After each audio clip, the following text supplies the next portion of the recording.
আপনিও যদি রাতে একা একা ঘোরেন তাহলে আপনার এই 4টি কথা জানা অত্যন্ত জরুরি। নাম্বার 1, বাড়ি থেকে বাসায় আসলেন ঘুমানোর জন্য। এমন সময় ঘরের ভেতর দেখলেন হুবহু আপনার মতো কেউ বসে আছে। তাহলে কি করবেন? চোখ বন্ধ করবেন এবং জোরে জোরে আয়াতুল কুরসি পড়বেন। এরপর চোখ আল্লাহু আকবার বলে করবেন, দেখবেন সব স্বাভাবিক। নাম্বার 2, রাতে রাস্তাতে যাচ্ছেন এবং সবাই দেখলেন রাস্তার পাশের একটা বাঁশ বাঁকা হয়ে রাস্তার দিকে লুয়ে পড়েছে, অথচ দিনের বেলায় দেখেছেন সব ঠিকই ছিল। তাহলে এখন কি করবেন? চোখ বন্ধ করবেন এবং জোরে জোরে আয়াতুল কুরসি পারবেন।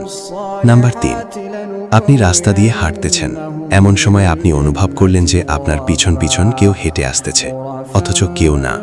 তাহলে কি করবেন? অনেকে মাথা ঘুরে পিছনে দেখে, না, দেখা যাবে না। যদি দেখতেই হয় তাহলে গোটা শরীরটা করাবেন, কারণ শুধু মাথা ঘোরানোর পর যদি আজব কিছু দেখেন তাহলে মানুষের হার্ট অ্যাটাক আসতে পারে, এজন্য সাবধান। নাম্বার 4, আপনি বাড়িতে এসে দেখলেন ঘরের ভিতরে লেপ বা কম্বলের নিচে একটা সাপ। ভুলেও মারতে যাবেন না, কারণ জিনেরা সাপের রূপ ধারণ করতে পারে। সর্বপ্রথম ভালোভাবে যেতে বলবেন, যদি না চায় আবার যেতে বলবেন।